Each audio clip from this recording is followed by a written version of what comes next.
What's good, YouTube? We got us another Diddy video up. It says all shocking P. Diddy sex trafficking case developments 1 month later. I think this is stuff that I was looking for, honestly. I'm not gonna lie to you. I think this was the stuff I was looking for.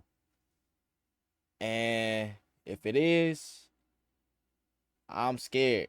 I ain't gonna lie. I'm scared to see what actually been found in these things, in these videos, in these files, all of that, bro. I'm not like scared, but at the same time it's weird, bro. It's Diddy. I don't know what this man got going on. I don't know what this man doing, but I just know it's weird.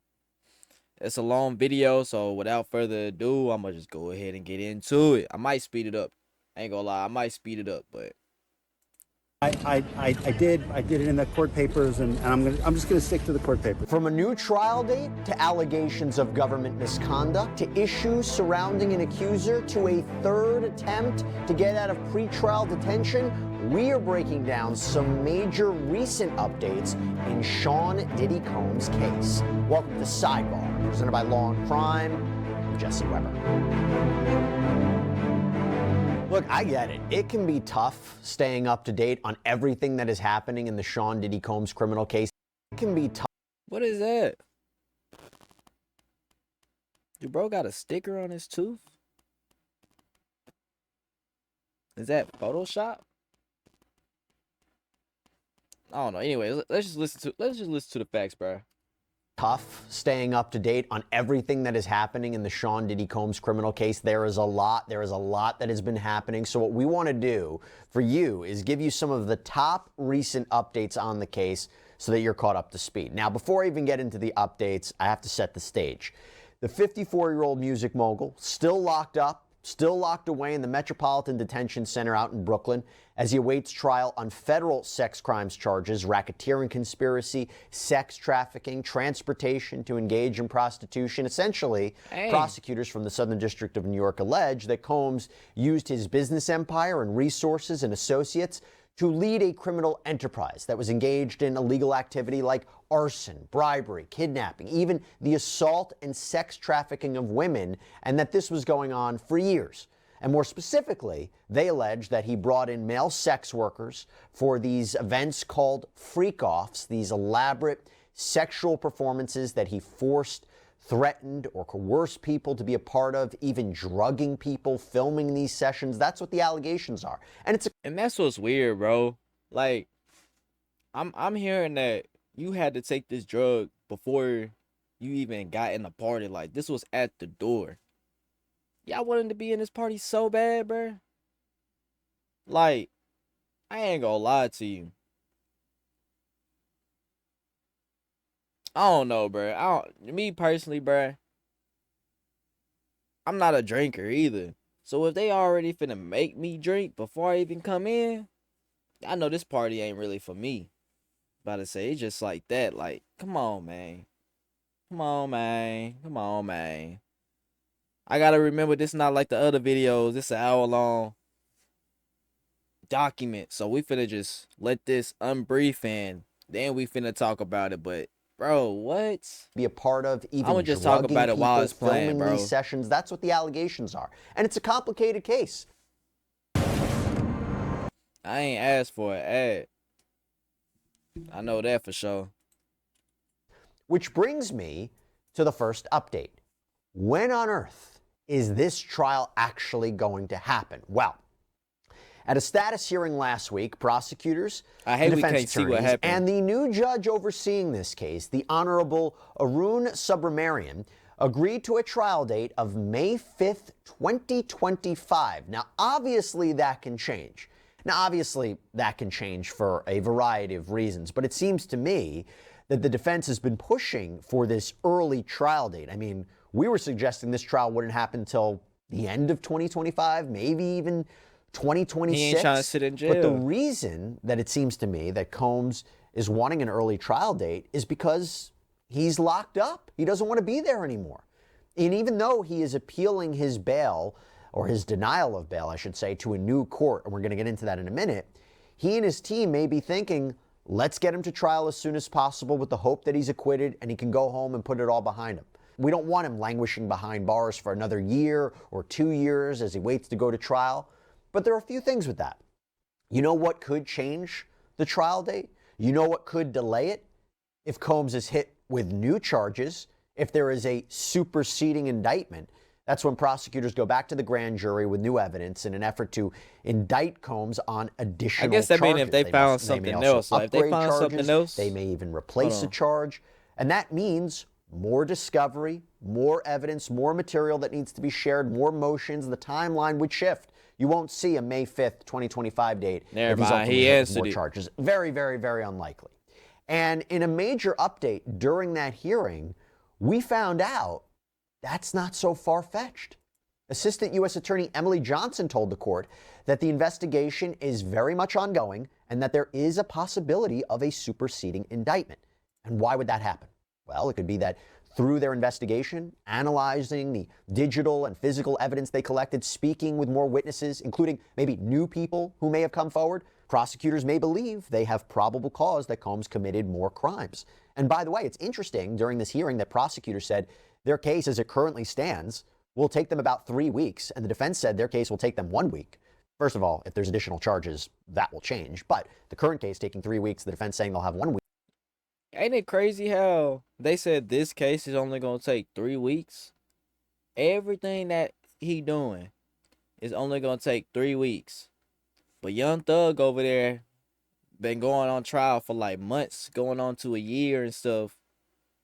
And they still haven't really talked about hard facts. I'm just trying to see what that's about. What that tells me is that the defense is going to mostly focus upon cross-examination of the government's witnesses, instead of really calling witnesses of their own.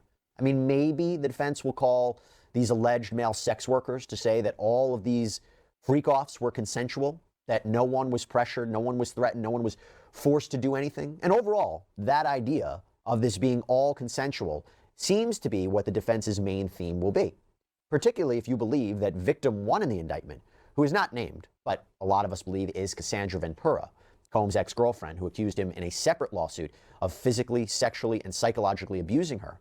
In this criminal indictment, prosecutors say he sex trafficked victim 1 through force, fraud, or coercion, meaning forced her to perform commercial sex acts. Now, it would seem to me that if she were the government's star witness, Combs' defense attorneys would spend a lot of time cross-examining her, suggesting that everything was consensual, that she agreed to everything. And by the way, going back to the timeline here, yes, the government says that their case would take 3 weeks to prosecute, but does that account for the time that the defense would cross-examine their witnesses? How long would the cross-examination of a Cassandra Ventura take? Would it take several hours? Would it take a day? By the way, his defense attorney has also suggested that Combs may take the stand. Would that be the majority of the week as well? What would the cross-examination of Sean Combs take? So even though we're saying it could be 4 weeks, I would imagine it would take a little bit longer. By the way, going back to Cassandra Ventura, his defense team most certainly will cross-examine her. Try to get her to say everything was consensual. Man. That yes, she was his girlfriend. Of course, Combs flew her around. Of course, he had sexual activity with her, but he didn't pay her. He didn't promise her anything to engage in sex acts, that she was a willing participant in these essentially orgies. So the estimate from both sides of how long their case will be is very interesting, to say the least. But of course, again, that could change if there are new charges. Now, there was another major update that happened, and it was also addressed in this hearing. The defense's argument that the government engaged in misconduct. In a filing from last week, Combs' defense counsel blames the government, more specifically the Department of Homeland Security, behind the scenes of leaking information and making inappropriate comments to the media. And the defense is now asking for an evidentiary hearing to get to the bottom of all this. More specifically, they allege that the Department of Homeland Security what if he actually is leaked the infamous 2016 videotape of Combs purportedly beating Cassandra Ventura in a hotel hallway, which was published by CNN in May of 2024. And remember, that was after the raids on his houses by Homeland Security. I'm not saying free him anything. I'm not saying he's innocent. I'm just Combs' defense thinking counsel outside in this the filing box. wrote, quote, "The available evidence makes a prima facie showing that the government, primarily through DHS, has engaged in a 7-month campaign with 3 objects. 1, preventing Mr. Combs from getting fair consideration by the grand jury. 2, preventing him from getting a fair trial. And 3, strategically leaking confidential grand jury material and information, including the 2016 Intercontinental videotape, in order to prejudice the public and potential jurors against Mr. Combs." Pretty startling allegation there, but they continue. The government's scheme to undermine Mr. Combs' rights to a fair proceeding has several methods and means. First, there has been a steady stream of false and prejudicial statements made by DHS agents to various press outlets over the last 7 months. For example, Combs' lawyers allege on March 27, 2024, 2 days after the searches of Mr. Combs' residences, an agent specifically identified as working for DHS made public statements to, among other media, the New York Post, that he believes there is a disturbing history of sex trafficking. We are responding to concrete, detailed, explicit allegations. This is not random. We didn't choose his name out of a hat. We had allegations that we're following up on. Second, Combs' lawyers write, the agents encouraged in a particularly brutal and public search of Mr. Combs' homes, during which they handcuffed Mr. Combs' innocent sons and then marched them before a news helicopter in the press. This was an apparent effort to convey that they had overwhelming evidence against Mr. Combs, justifying the public and brutal treatment of even his children, who were handcuffed and manhandled by federal agents armed with assault rifles. Third, government employees have repeatedly leaked grand jury information materials to the press to raise public hostility against Mr. Combs in advance of trial.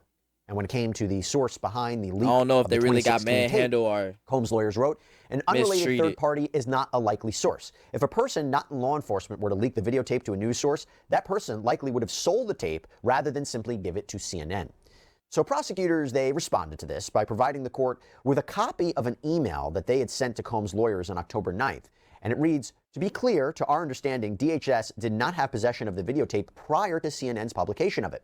Only the government has authority to obtain grand jury material, and the video broadcast by CNN was not obtained through grand jury process. So very interesting there. Now at the hearing, Prosecutor Johnson said that all the defense is trying to do is exclude a damning piece of evidence, seemingly referring to the 2016 videotape. And that is something Combs' lawyers have asked for, because if this evidence was improperly leaked by the government, then there is an argument it should be suppressed, that it shouldn't come into Combs' trial. That would be a big win for him. Well, Judge Subramanian reserved ruling on whether to order an evidentiary hearing to sort all this out. He said he wants to wait to review each side's arguments, which are due by November 7th, and then he'll see if a hearing is warranted. Now, what the judge did do during this hearing, and this is going to have an impact, is impose a gag order. Now, this was something that the defense had asked the court to do as well. They wanted to stop the government from disclosing material to the media. The federal prosecutors at the hearing were like, okay, we'll agree to that, but the defense, they need to agree to the same, because they say the defense hasn't been so innocent in all this. They called out Combs' attorney Mark Agnifilo for doing an interview with TMZ right after Combs was arrested in September, where he called the criminal case, quote, a takedown of a successful black man. Prosecutor Johnson said this sounded like he was accusing the feds of engaging in a racist prosecution. Johnson said statements of this sort seriously risk a fair trial in this case, so Judge Subramanian instructed Combs' team to propose an order that would govern public statements by both sides. And when reporters flocked around Agnifilo after this hearing, he definitely wasn't as forthcoming as he'd been in the past. I'm not going to talk about anything that I haven't said in court or in the papers. These are all great questions, but I'm just not going to get into it. So can you speak about your concerns about the leak and the video? I did it in the court papers, and I'm just going to stick to the court papers. As you guys all know, as you all know, I made a request today for what we were calling a gag order, and I'm not going to walk out of court and do anything other than live up to that. Talk about his demeanor in jail and what it's been like. So here's what I'm going to do. I'm not going to answer any more questions. I want to help you guys out, but I'm not going to do it. I'm going to go back and speak to my colleagues, and then I'm going to be just done. tell us about the MDC and what it's like. Yeah. Can we see him being transferred anytime soon? Boy, they be trying so hard.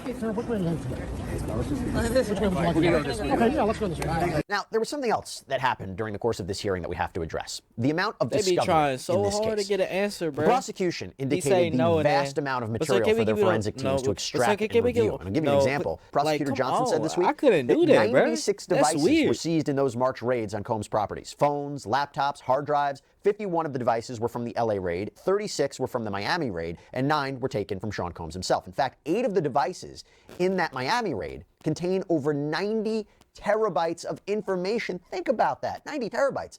What do you have, like 2 terabytes on your iCloud storage? Think about how much that is. And she indicated that extracting that data has been a process. Bro, you know how many years and 90 terabytes? In constant contact with Combs' attorneys regarding this discovery. In fact, we learned that the government made its first production of material over to the defense on October 7th, so this is ongoing. And what the defense received was search warrants, Combs' iCloud reports, Combs' iPhone activity, so that's going to be a lot to go through as well. And the prosecution expects to turn everything over to the defense by December 31st. Again, given the sheer amount of data, it is surprising that we expect the defense to be able to go through all of this and be able to mount a defense by May 5th. Very, very ambitious in my opinion. So to be clear though, we don't know what all of this evidence contains, but at the very least, as based on reporting and prior comments from the prosecutors, Bro, I don't even know what's going on, bro. Like, I know I'm not talking about this. I'm just talking about, like, this whole thing in general, bro. I don't know what to believe. I don't know if Diddy actually doing this stuff, or is it like some type of big scandal that, like, people saying, like, oh, y'all not looking deep enough. I don't know, cause it's so much weird stuff that goes on in this place, bro. That uh, it's so, like I said, it's so much weird stuff that goes on in this place that you never know. You never know. Honestly, bro. You never know. Of videotapes, as based on reporting and prior comments from the prosecutors, they appear to be in possession of videotapes of perhaps the freak-offs, perhaps other alleged criminal activity. I'm splitting this up into text multiple messages and videos, photos, bro. and a lot to go through as well.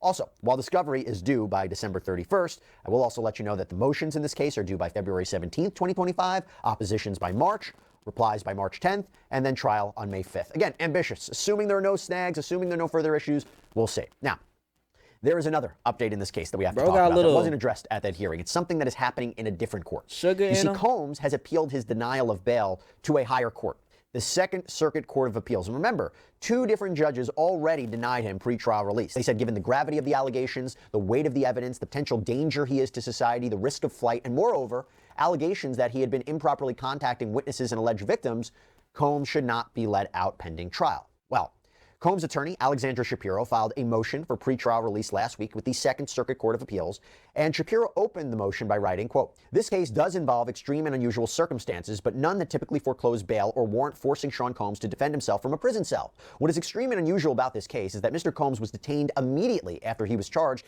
even though he has been in the spotlight his entire life, with many of his purported antics and episodes being widely reported in the press and known to law enforcement authorities. Indeed, hardly a risk of flight. He is a 54-year-old father of 7, a U.S. citizen, an extraordinarily successful artist, businessman, and philanthropist, and one of the..." Bro is 54. 54, and we easily be spotting him with 20-year-old women, which, yes, people gonna say, oh, that's like normal and stuff like that. Bro, if you 54 and you mess with 20-year-old women, bro, yeah, you got it. You got it like that. That's cool. You got it like that. Kudos, you know? But, like, I don't want to be that dude that's 54 messing with some kids, bro, just because I got it like that. Bruh, it's just weird, bruh. Honestly, everything about it is weird. Because I'm at the age where I don't even want, like, if I was in a position to, I don't even want to mess with a 19-year-old, bruh. Just the word teen in it don't even sound right. You know, it's like, nah. So how is you 54 and you able to mess with a 21-year-old, bruh? Like, that's a whole different level, honestly. I don't know, bro. The most recognizable people on earth. The sensationalism surrounding his arrest has distorted the bail analysis. Mr. Combs was not released pending trial, even though he offered to comply with restrictive conditions that would have prevented any conceivable risk of flight or danger. And remember, Combs had offered a $50 million bail package, putting up his Miami home and his mother's home as collateral, promised to stay in constant contact with authorities, only speak to certain people, would have visitor logs handed over to the court, only certain people would come to the house. He even proposed having a third-party security team monitor his house when he would be under home confinement. And in this motion, Combs denies the government accusations of obstruction. His attorneys concede, yes, he spoke with people about the civil lawsuits he was facing, but says he wasn't aware that the Southern District of New York was investigating him. And once he realized he was being investigated, the appeal motion says he made sure not to continue contact with those people. The motion reads, although the government vaguely described contact with 2 grand jury witnesses, it proffered no evidence of any threats or intimidation. The government could only state there were 14 total contacts between Mr. Combs and one witness and another witness who was contacted multiple times. Defense counsel explained those contacts involved no obstruction or witness tampering. For example, one witness contacted Mr. Combs, not the other way around. We talked about she this reached last out to time. Mr. Combs and told him, I'm a grand jury witness. After Mr. Combs informed defense counsel, he was instructed not to contact the witness anymore and didn't.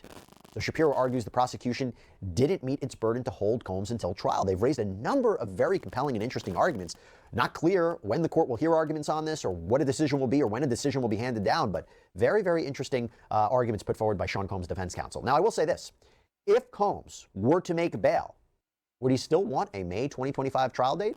Would he not want to see this trial much later on? After all, he faces a significant risk and possibility of conviction and being sentenced to serious prison time, perhaps a minimum of 15 to 20 years behind bars if he's convicted, why wouldn't he want to be on house arrest for as long as possible and try to delay this trial as much as he can?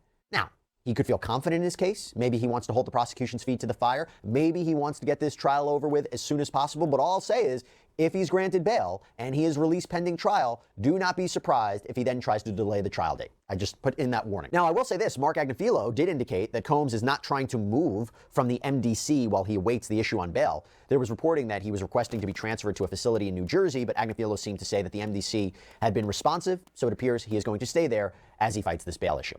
And when we talk about major updates in the Sean Combs case, as we talk about potential new charges, I would be remiss if I didn't mention another major update in the Combs case.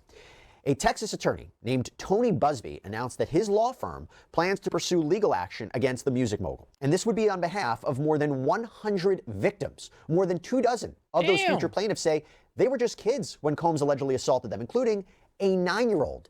And attorney Busby says it's not just Combs caught up in the crosshairs. The wall of silence has now been broken, and victims are coming forward.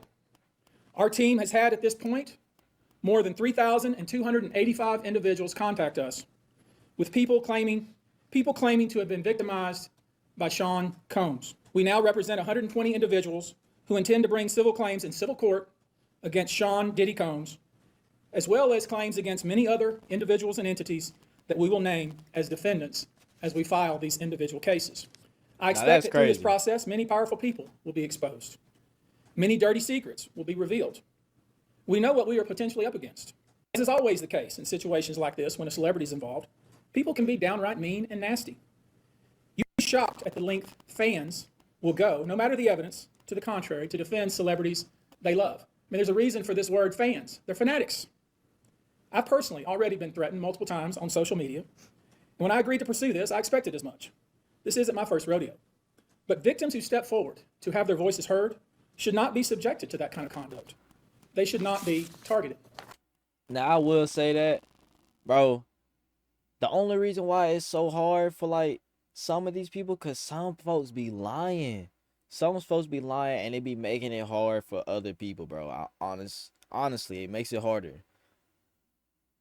But for the people that actually is telling the truth, bro, like, that's why people just need to stop and just mind their business. Like, if you either support or you look into their evidence to make and find a way to see they lying.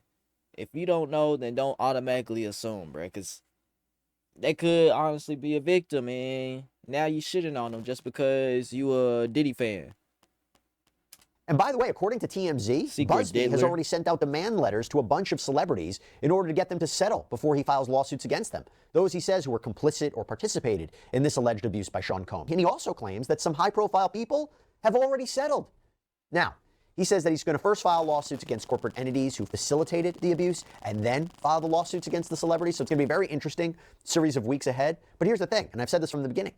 Busby is the latest in a long line of accusations from other people who have sued Combs that claim he abused minors. And yet, nothing in his criminal indictment, nothing in Sean Combs' criminal indictment is about minors yet. Given this announcement, could we expect a potential superseding indictment to include such allegations regarding minors? Not only would that delay a trial date, but it would make Combs' defense much more complicated. There is no consent defense when it comes to minors. And legal experts I've spoken to have indicated, by the way, that Combs may move to stay, meaning pause, all of these potentially 120 lawsuits until the conclusion of the criminal case, which is something we have seen before. And finally, one more update for you on the civil front that may affect the criminal case. And this is with respect to Adria English's lawsuit against Sean Combs. This is the person who claims that she was sexually assaulted and trafficked by Sean Combs at his infamous white parties. Well, her lawyers have withdrew from the case. And here's the thing. Her attorneys were Ariel Mitchell-Kidd and Stephen A. Metcalf. Ariel Mitchell-Kidd, as you might remember, has been making the news recently, most famously telling News Nation that a sex tape of Sean Combs and an unnamed high-profile celebrity is currently being shopped around. Now, what happened here? Well, English's former attorneys cited a breakdown in the attorney-client relationship and irreconcilable differences. In fact, Mitchell-Kidd told the New York Times on October 3rd that, quote, she never lost faith in English's actual case, just in her. Mitchell-Kidd said, her case is great. My issue was with her undermining my work and going behind my back doing things incongruent to advancing her case.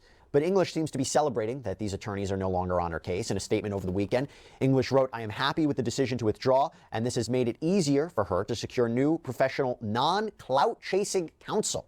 Wow. Now, she has indicated that she has until November 11th to find new lawyers, or she will represent herself in this case. Now, we don't know if Adria English is a cooperating witness for the government's criminal case against Sean Combs or not, but when you see these headlines and you see accusations against attorneys who may be representing potential witnesses for the government, it does make you wonder about the credibility of these witnesses, no? What will cross-examination be like if perhaps Adria English is a cooperating witness and is going to testify against Sean Combs? Will she? This is what I be saying, bro. Interesting It's to think nothing but about. a How strong mess. is the prosecution's case? This is what I think about. People from all over the country have been reaching out to Texas attorney Tony Buzbee to put their claims against the rapper on the record. Now, at the beginning of this month, Buzbee announced that his firm had gotten thousands of phone calls with stories of sexual assault and mistreatment, and that he vetted more than 100 cases that they believed they could take to civil court. Now, during his news conference, Buzbee emphasized that Combs' alleged victim pool was vast, covering different ages and genders and races and locations. You should know, in this group, it is evenly divided between males and females. In our wake, What's this? cold peace shall prevail. But those who don't All right, embrace stay focused. My bad. There are 60 males and 60 females who have joined us to pursue these claims as plaintiffs. In this group, 62% identify as African American, 30% are white, and the remainder are Hispanic or Asian. The victims are from more than 25 states. The majority are from California, New York, Georgia, and Florida. Our youngest victim at the time of the occurrence was 9 years old. We have an individual who was 14 years old. We have one who was 15. 25 of the 120 individuals who are plaintiffs in these cases were minors at the time of the acts complained of. Most of these events and incidents occurred at parties, typically after parties, or album release parties, New Year's Eve parties, 4th of July parties, something they called a puppy party, the all-white party, although several of these events occurred at auditions. Many times, especially young people wanting to break into the industry, were coerced into this type of conduct in the promise of being made a star, or in the promise I've heard some of that too, having, man. Sean Combs listen to their tape or even let them read for Sean Combs. Now, Sean Combs is, of course, a Grammy-winning music producer, rapper, behind the record label Bad Boy Entertainment, the Sean John clothing label. He's been a... I heard something about like, I forgot what I was watching, but a girl had walked in on him, and he had some dude basically, doing something for him, basically, if you know what I'm saying. And yeah, she walked in, and I don't even know if he looked at him. Like, I don't know if Diddy looked at her or anything or what. But she said they didn't even stop. They kept going, like they didn't even hear her or anything like that. So she walked out. And I don't know if she addressed him or he addressed her. But basically, bro, it's like, it takes a lot of power to make a man get on their knees and do something for you. So it's like, if I got enough power to do that, I got enough power to do anything. Bro, a psycho. If he like really said that, really doing this, really meant that, bro is a psycho. He a psycho and a weirdo, and that's not gonna change my mind. Nothing's gonna change my mind or opinion about that if all this stuff is true, bro. staple in entertainment and music for years. But now, anytime you mention his name, really what it comes back to is that he is an indicted defendant in New York. He's an accused sexual predator. He's been charged with racketeering conspiracy, sex trafficking, transportation to engage in prostitution. Prosecutors allege that Combs used his power, his money, his influence to force employees, commercial sex workers, even unsuspecting women to facilitate and or participate in the now infamous freak-offs, described as hours-long sex performances that were usually recorded without the people's consent or knowledge and propelled by illegal drug use. But here's the thing, prosecutors aren't the only ones making allegations against Combs, because we know that Combs was already facing a whole slew of civil lawsuits prior to this week, with a civil action that was filed by his ex-girlfriend Cassandra Ventura in November of 2023. We believe that that was the lawsuit that really kicked everything into high gear, all the lawsuits, ultimately the criminal charges. And remember, Ventura claimed that during her on-again, off-again relationship with Combs, he forced her to partake in these freak-offs, to the point that everybody would need an IV drip to recover. Now, during his news conference, going back to attorney Tony Buzbee, he said to the public and the media... What? You need an IV drip to recover from this? Hold up. We believe that that was the lawsuit that really kicked everything into high gear, all the lawsuits, ultimately the criminal charges. And remember, Ventura claimed that during her on-again, off-again relationship with Combs, he forced her to partake in these freak-offs to the point that everybody would need an IV drip to recover. Now, during his news conference, going back to attorney Tony Busby, he said to the public and the media, you should expect the first of more than 100 new civil lawsuits to be filed against Combs in the next 30 days. But what happened? The first 6 came much sooner than that. Now, as a note, Combs has adamantly denied any and all allegations, old and new. In a statement, Combs' legal team said that this is a clear attempt to get publicity. The attorney said they and Combs have full confidence in the facts, their legal defenses, and the integrity of the judicial process. In court, the truth will prevail that Mr. Combs has never sexually assaulted anyone, adult or minor, man or woman. However, in his own statement Monday, Tony Busby said, quote, the Busby Law Firm, along with co-counsel AVA Law Group and New York local counsel Curris Law, is filing 6 cases this week alleging aggravated sexual assault, sexual abuse, and sexual exploitation against Sean Diddy Combs and those entities with whom he has been affiliated, to include in one case Macy's department store and in another Marriott hotels. The cases are being brought for conduct that occurred over a span beginning in 1995 through 2021. All of the events occurred in New York and are being filed pursuant to the Victims of Gender-Motivated Violence Protection Act, which we'll talk about in a minute. 4 of the alleged victims in these cases are male, 2 are female. 1 was 16 at the time of the alleged occurrences. We will let the allegations in the filed... Y'all ever wondered some of these people is like, you know, Usher or Justin Bieber, but like they just trying to do it undercover type of thing? Because they keep saying those ages, 14, 15, and I know not just Usher or Justin Bieber turned 14 and 15. Everybody goes through that age. But I'm just saying, like, could that be? I don't know, bro. I don't know. Complaints speak for themselves, and we'll work to see that justice is done. We expect to be filing many more cases over the next several weeks, naming Mr. Combs and others as defendants as we continue to gather evidence and prepare the filings. Okay, so with that, we're going to be focusing on one lawsuit. We're going to be focusing on the allegations being made by the now grown man who says that he was 16 when Combs assaulted him. He is identified only as John Doe in this lawsuit. And while there have been accusations in prior civil lawsuits that Combs engaged in inappropriate or even illegal behavior with minors, to be very clear about something, his federal criminal charges do not relate to children in any way. There is, of course, the chance that there will be a superseding indictment, meaning that prosecutors go back to the grand jury with evidence of additional crimes that may relate to minors, but we're not at that point. He's not being charged with respect to minors currently. Having said that, now let's go back to this lawsuit. Let's break it down. So the lawsuit that was filed in New York federal court begins.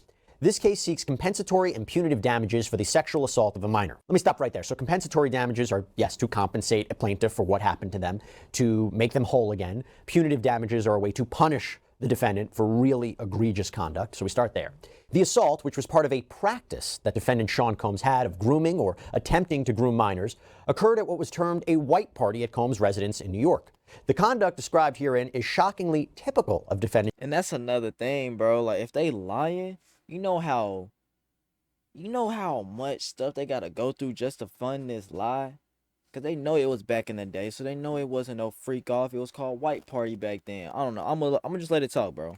And Sean Combs. Combs was aided in his abhorrent conduct over the years by many individuals and entities. Sean Combs, for many years, believed he was above the law. He is not.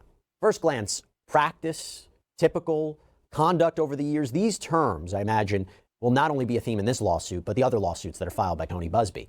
But it is also a common theme in the prosecutor's indictment, too, that there were these alleged repeated patterns of illegal conduct by Sean Combs. Now, some of the accusations. Hey, man. I'm gonna stop it right here, bro, because this looks like it's finna take a turn, and I'm not trying to get stuck into it right now. I ain't finna try to watch this whole thing right now. So I'm gonna finish this video in the next one. And yeah. Bro, this is something else right here, man. I ain't gonna lie to you. This is something else. So I don't even know what to say, bro. If everything they saying about this is true, bro, this man's sick, bro. This man is sick. Honestly, look at him, bro. Just look at him. You wanna know something, bro? Like, you know them aliens they be talking about? You know, the ones they say a certain skin color is only able to be those things? Bro, you gotta do like some real research to know what I'm talking about. But he looked like one of those aliens, honestly. He looked like he could be one of them. I don't know, bro. That's way over in the left field. That's way over there, bro. I'm going to keep it right here. But anyways, bro, I'm going to catch y'all in the next video like I said. So drop a like in the comment down below. Subscribe and click the bell so you don't miss the next video of this one. And I'm going to just catch y'all next time, bro. Peace.